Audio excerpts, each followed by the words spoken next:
Fala, meus amigos investidores! Marcos, mais uma vez, aqui do canal do Zero ao Dividendo.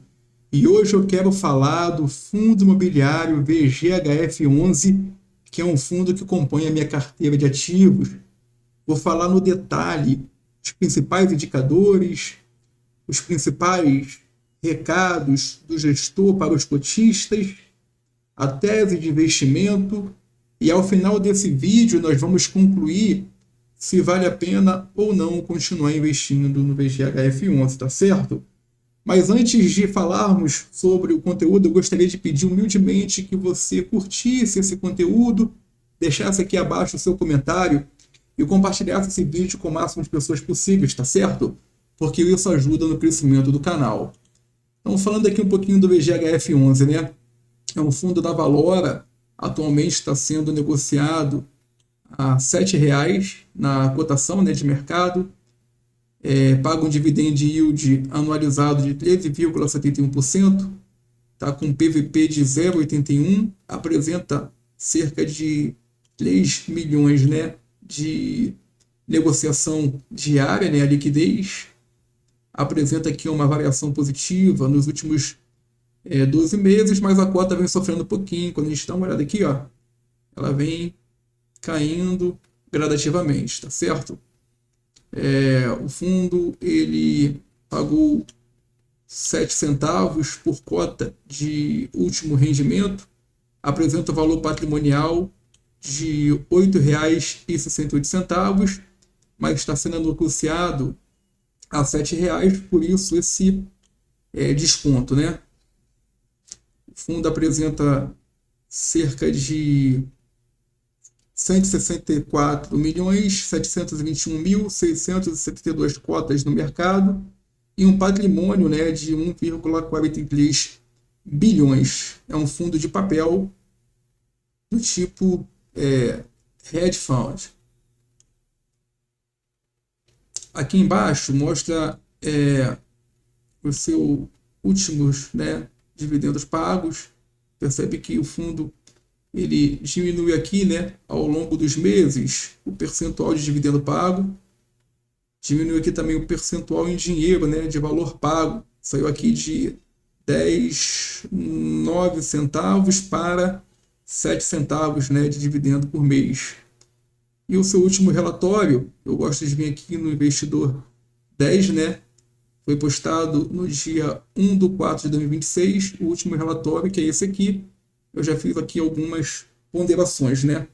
Então, o fundo encerrou o mês de fevereiro com 103% do seu patrimônio líquido alocado em ativos alvos, distribuído em 138 diferentes ativos, num total investido de 1,4 bilhões, né?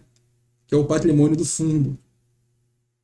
O fundo possuía um total de 51,6 milhões, cerca de 3,6% do PL em operações de venda e compra futuras de CRIs, né, no estilo compromissada reversa, ao custo médio de CDI mais 8,84% ao ano. Então, isso aqui é uma alavancagem, né, que o fundo tem. Por isso que está aqui 103% do patrimônio. Ele tem 100% do patrimônio investido e mais um percentual investido em compromissada reversas que rende aqui CDI mais 0,84% ao ano. No último mês, o fundo distribuiu 7 centavos por cota, o que representa aproximadamente IPCA mais 6,8% ao longo dos últimos 12 meses, tá bom? A distribuição de dividendos ficou em 0,98 por cota, o que equivale a um dividend yield anualizado de 12,25%. Se nós pegarmos aqui os últimos relatórios, né, anteriores, a gente vai perceber que esse retorno aqui está diminuindo gradativamente.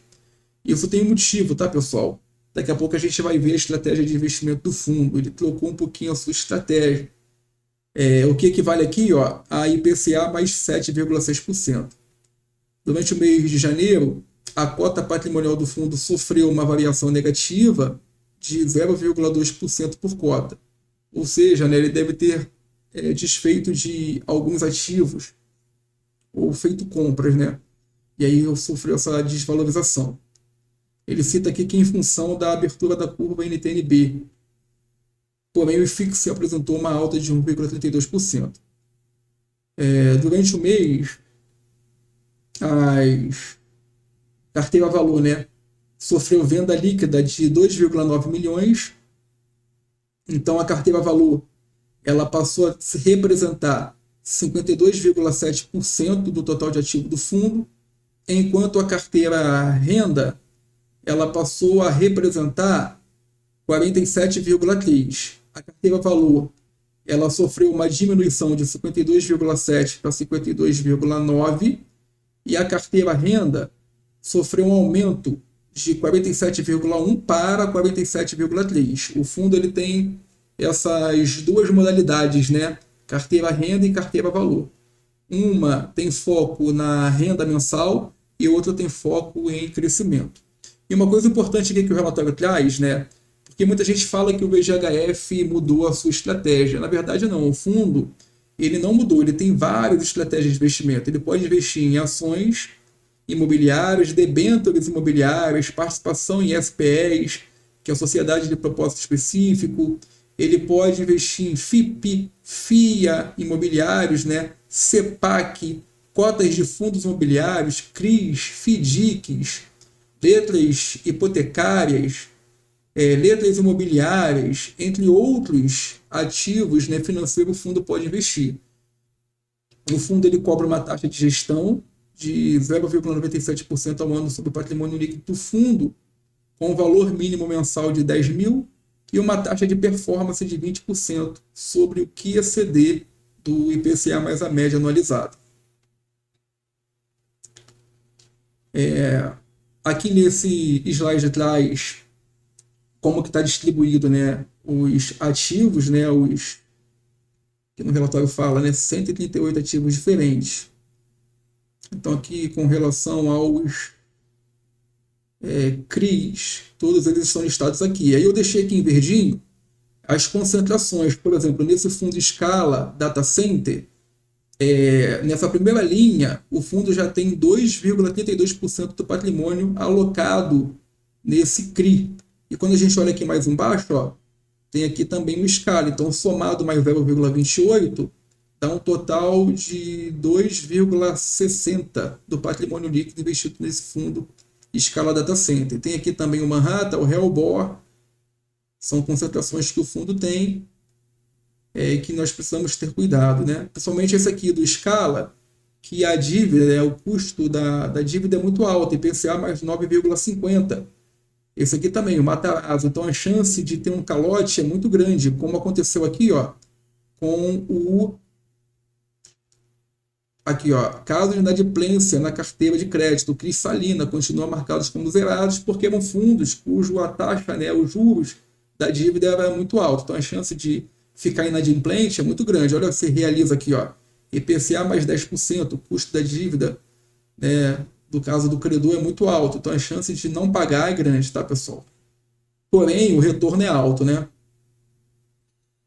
Então, com relação aos CRIs, esses são os ativos. Aqui é o Celina, né, que consta como zerado. Isso aqui já é perdido, tá, pessoal? Muito difícil recuperar esse dinheiro.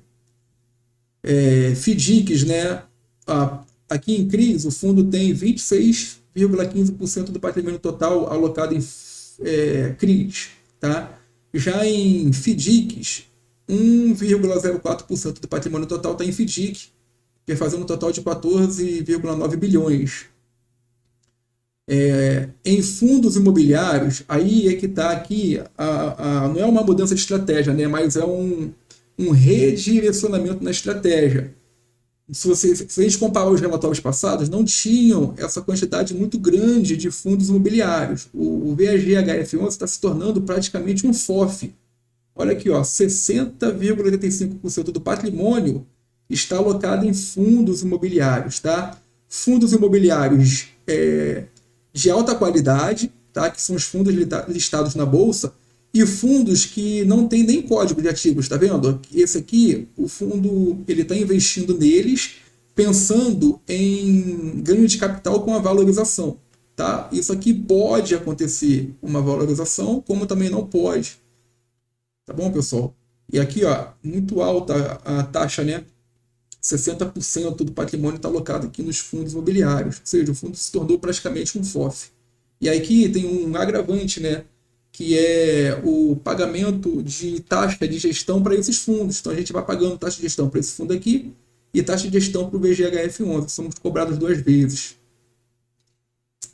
Aqui, nas ações, representa 0,72%, 10 bilhões investidos aqui em ações. Em SPEs, 14,46% está investido em SPEs. Então, assim está distribuído o patrimônio do fundo, tá? Um total de 1,4 bilhões, 100% do patrimônio investido, tá bom? Com relação aos indexadores, tá? 71% está em PCA, 28,92% está em CDI. E aqui o gestor fez essa estratégia. Antigamente era meio que equilibrado. Os indicadores tinham equilíbrio, né? E aí o desempenho do fundo era substancial. Aqui, ó, a gente via que ele pagava altos dividendos, né? Porque como parte do patrimônio estava alocado em crise indexado ao CDI, o retorno era grande, ele conseguia pagar também retorno alto para os seus cotistas, tá? Mas como mudou um pouco, né, o redirecionamento de alocação, com a taxa de juros elevada, o gestor não quis surfar nessa onda. Decidiu fazer vendas de alguns CRIs indexado ao CDI e comprar CRIs indexado ao IPCA. Até a taxa de juros cair, pensando nessa estratégia do gestor, né? Talvez ele tenha feito isso pensando na queda da taxa de juros e uma valorização dos títulos indexados ao IPCA. Mas até isso acontecer, a gente vai sofrer um pouquinho, tá, pessoal?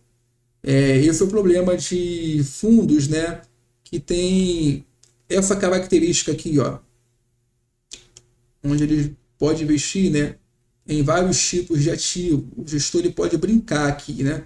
E aí a gente tem que confiar muito no talento do gestor e também, né, confiar que a estratégia dele vai virar, que é o caso aqui, né? Quando a taxa de juros cair, a gente pode ver futuramente, né, altos retornos aqui para o VGHF11, mas até lá a gente deve sofrer um pouquinho com esses dividendos magros, tá bom, pessoal? Aqui agora a DRE, né? O fundo distribuiu 0,7 no mês, né, por cota. E como é que se comportou aqui, né, os valores financeiros, né? O fundo fez uma receita total de 19 bilhões, né? Na verdade, desculpa, 19 milhões 836.568 reais e 67 centavos, tá? 19 milhões.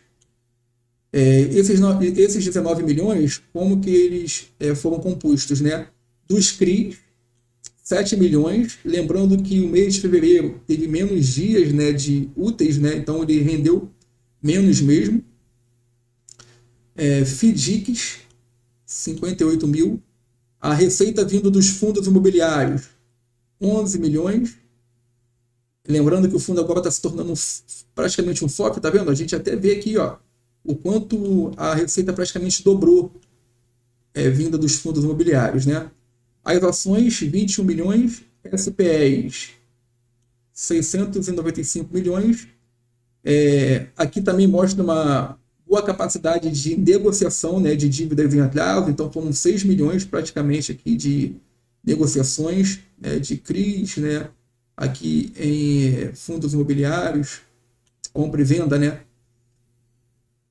Isso aqui mostra a gestão ativa, né? O gestor compra e vende, renegocia a dívida, né? E ele conseguiu fazer aqui um retorno de aproximadamente 6 milhões. Tá? Com relação às despesas, se manteve em linha. Na verdade, né, no mês de janeiro teve uma despesa um pouquinho elevada. O fundo fez... Perdão, aqui eu peguei no acumulado, né? Na verdade, a despesa está em linha aqui, ó. Em janeiro a despesa está em linha.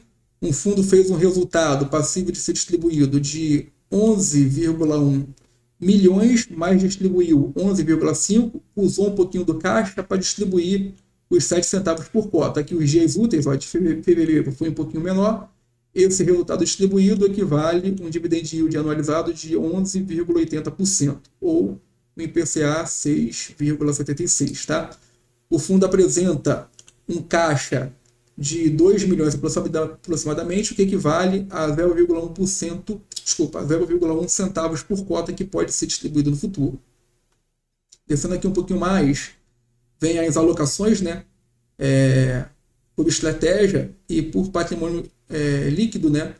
Então eu tenho aqui em crédito CRIs 25%, e aqui, pessoal, é quase 80%, ó, como diz lá em cima, em fundos imobiliários, SPS e FDIC, ou seja, o fundo de fato está se tornando um FOF.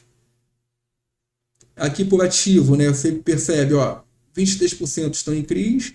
Olha aqui, ó, os fundos imobiliários, grande parte estão em fundos imobiliários, SPS, FDICs e ações, tá bom? Então, comprovando a tese aí que o fundo vem se tornando cada vez mais um FOF. Por indexador, por isso que está sofrendo, tá vendo? Ó? CDI apenas 28,9% no CDI e grande parte do capital está alocado em PCA. Aqui por segmento de CRIs, né? Residencial é a maior parte, seguido de BTC, shopping, pulverizado, logístico, infraestrutura e escritórios. E aqui os fundos imobiliários, né? Quando a gente fala dos fundos imobiliários, o patrimônio líquido está em 43,6% em fundos imobiliários de escritório, de desenvolvimento 15,3%, FOF 12,3%, hedge fund, perdão, né, o meu inglês, né, 6,9%, logístico e os demais dá aproximadamente 25%, né, 10, 19, 25% aproximadamente. E aqui, pessoal, mostra a alocação do segmento dos fundos imobiliários na carteira renda. Aqui, no caso, a carteira valor. Na carteira renda são recebíveis imobiliários, né, a maior parte, 57,2%, seguido dos residenciais, 32,9%, e aproximadamente 10% aqui em escritório. Aqui mostra detalhadamente, né, a carteira renda e a carteira valor. A carteira renda ela é formada por CRIs, fundos imobiliários e FDICs com foco na renda mensal. E a carteira valor ela tem ações, fundos imobiliários, FDICs e SPEs. Mas as ações e os fundos imobiliários aqui são focados no ganho de capital. Aqui vai ter muito fundo imobiliário que tem a probabilidade de crescer, né, em valorização. Então o fundo ele investe dinheiro em fundos imobiliários não tão conhecidos, não tão de expressão, né, com o viés de que esses fundos possam crescer, valorizar e ganhar aqui com a valorização. Aqui evolução do patrimônio, tá vendo? Percebe que o fundo não teve dispersão do seu patrimônio. O patrimônio se manteve linearizado, né, ao longo de todo o ano de 25, aqui a partir de setembro até agora, fevereiro, e o dividendo, né, também está meio que linearizado. Aqui mostra um pouco da gestão ativa, né? Você vê que o gestor está sempre tentando movimentar o fundo imobiliário em busca ali dos rendimentos. Então, por exemplo, aqui em fevereiro houve uma movimentação de aproximadamente 1,7 bilhões, 1,7 milhões, tá, pessoal? Perdão. Em venda de ações, 5,7 milhões em compra de CRIs. Aqui, ó, em fundos imobiliários, compra de 7,5 milhões, venda de 14 milhões, então saldo positivo de 7,2 milhões. Aqui, ó, compra de SPE 663 mil. E aqui, né, no geral, em todas as operações de compra e venda, então ele comprou aproximadamente 14 milhões em ativo, vendeu 16 milhões, fazendo um caixa de 2,4 milhões, tá? Que é o que aparece lá na DRE.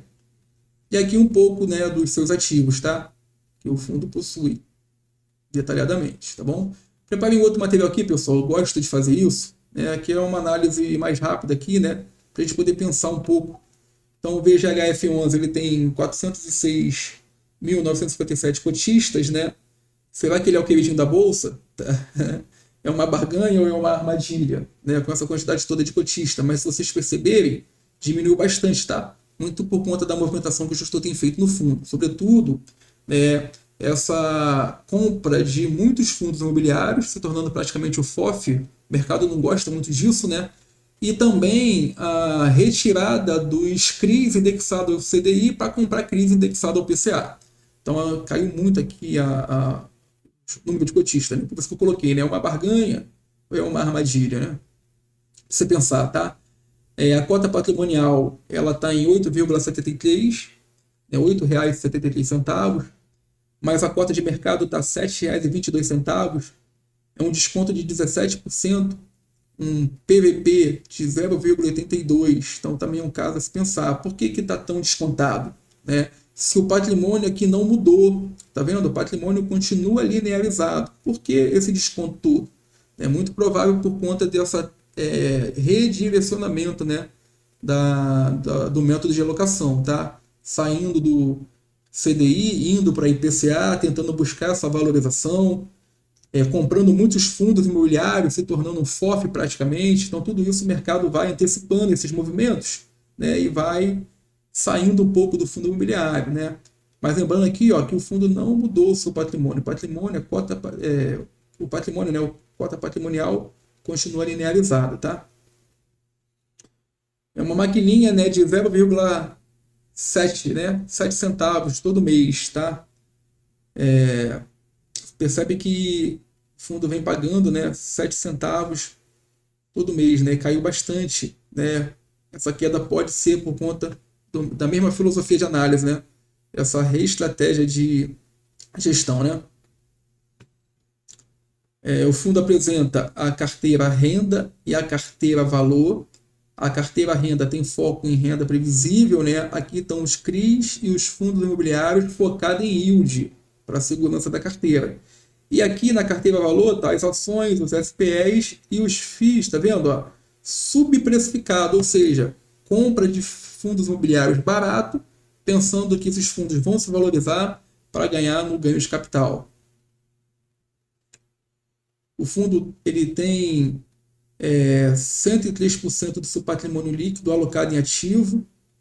E aí, aqui, né, lá no relatório mostra, são 138 ativos diferentes, mas o fundo investe 3,2% a mais do que possui, usando operações compromissadas reversas, que mostra lá no relatório. Tá? Então, isso é um cheque em branco, pessoal. Isso turbina a carteira, mas também, né, se a estratégia não for bem feita, pode destruir, né, o valor, se o custo da dívida superar os rendimentos. Então, tem que ter cuidado com isso aqui. A gestão é ativa, tá, pessoal? A gente viu lá no relatório que teve vendas e que teve compras, tá? Isso mostra uma visão de tentar garantir ali que sejam pagos bons rendimentos, né, pelos seus cotistas com a movimentação dos ativos na carteira. Mas, porém, né, depende muito ali do timing do mercado, né? Esse risco aí para garantir bons dividendos, né? Tem o risco do timing do mercado. Aqui mostra, né, que o fundo hoje está altamente concentrado no IPCA e pouco no CDI, tá? Com talvez a visão de futuro, esperando que a taxa Selic, né, caia e os títulos indexados do IPCA sofra valorização. Se a gente vê aqui no relatório gerencial, a duration desses IPCAs, né, são de curto a médio prazo. Deixa eu mostrar aqui para vocês, aqui, ó. Duration, tá vendo? Duration, aqui, ó. São duration de médio prazo, ó. Ou seja, se a Selic cair, esses títulos IPCA com essa duration aqui de 5, né, 4, são duration um pouco maiores, ó, tende a se valorizar. E aí o fundo pode fazer um ganho de capital relevante. Então pode ser que o gestor tenha feito essa estratégia, né? Bem provável, tá, pessoal? Que ele está pensando aqui na queda da Selic para poder ter um ganho de capital com os CRIs indexados ao IPCA, tá bom? E agora tem o risco escondido, né? esse CRI escala data center, 2,82% do patrimônio. Não só ele não, tá, pessoal? O IPCA mais 9,50%. É o que está aqui, ó. Vendo? IPCA mais 12, IPCA mais 12, a dívida aqui é muito alta, então a chance do cara não pagar é grande, tá, pessoal? Então tem que ter cuidado, é o risco escondido aí no VGHF11, tá? Que precisa se atentar. O fundo apresenta uma liquidez absurda, 3 milhões de negociação. A gente viu aqui, ó, no próprio Investidor 10 traz essa informação, no relatório também traz. Tá bom? Mas para manter essa máquina funcionando, né, o fundo cobra taxa de performance, taxa de administração, e como ele está se tornando um FOF, né, também possui a taxa desses fundos imobiliários. Então, aí, aqui ele fala, né, o efeito fundo de fundo. Ao comprar cotas de outros fundos, o cotista paga a taxa da Valora e também a taxa dos gestores dos fundos que foram investidos. Então, isso tem que ter cuidado, tá, pessoal? É um ponto de atenção. Então, aqui o veredito, né? O meu veredito, né? Para você pensar aí. O fundo apresenta um desconto surreal, 0,82, né, de PVP, oferece uma margem de segurança matematicamente atrativa e cota acessível, né, que é um fundo base 10, todo mundo pode investir. Mas quais são os cuidados? Né? Ele não é renda fixa pura, é um hedge fund, é imobiliário com leve alavancagem, alto giro na carteira, tem um risco de crédito, né, um high yield, para manter os dividendos, né, ali como um reloginho pago e tá até baixo, né, pessoal? Se fosse um hedge fund, a gente esperava ter um dividendo um pouco maior. Vamos torcer para que a estratégia do gestor funcione e ganhe aí com a valorização do IPCA. Pessoal, essa foi a análise, né, do vídeo de hoje. Deixa eu mostrar para vocês aqui como é que está aqui na minha carteira. O VGHF11, eu tenho 65 cotas do fundo, a um preço médio de R$ 7,37. Atualmente, a cota de mercado está R$ 7,00. Com esses valores, anualizado, eu ainda tenho um dividend yield, on-cost em dividend yield acima do que o relatório nos apresentou, em 13,71% aqui no yield e no on-cost 13,1%. Eu não tenho aportado, tá, pessoal, no VGHF11. Ele está aqui, particularmente, eu estou esperando ele valorizar, pessoal, porque ele vai valorizar, sobretudo se essa estratégia do gestor funcionar, e vai funcionar. A Selic vai cair e os títulos do IPCA vai valorizar, então a tendência é que o fundo valorize. Mas assim que eu tiver aqui, né, o ganho de capital, eu vou vender mesmo o VGHF11, não pretendo mais trabalhar com a Valora, tá, pessoal? Mas aí é um sentimento meu, tá? Pessoal, você pode fazer a sua análise aí, tá bom? E com esse ganho de capital, alocar em outros fundos, né? Que possui uma estratégia de investimento, né? Hedge fund um pouco mais estruturada, trazendo retornos maiores, tá bom, pessoal? Então esse foi o vídeo. Espero que vocês tenham gostado. Por favor, curte, comente, compartilhe, deixa aqui o seu comentário. Compartilhe com o máximo de pessoas possíveis, porque isso ajuda no crescimento do canal, tá certo? Forte abraço e até o próximo vídeo.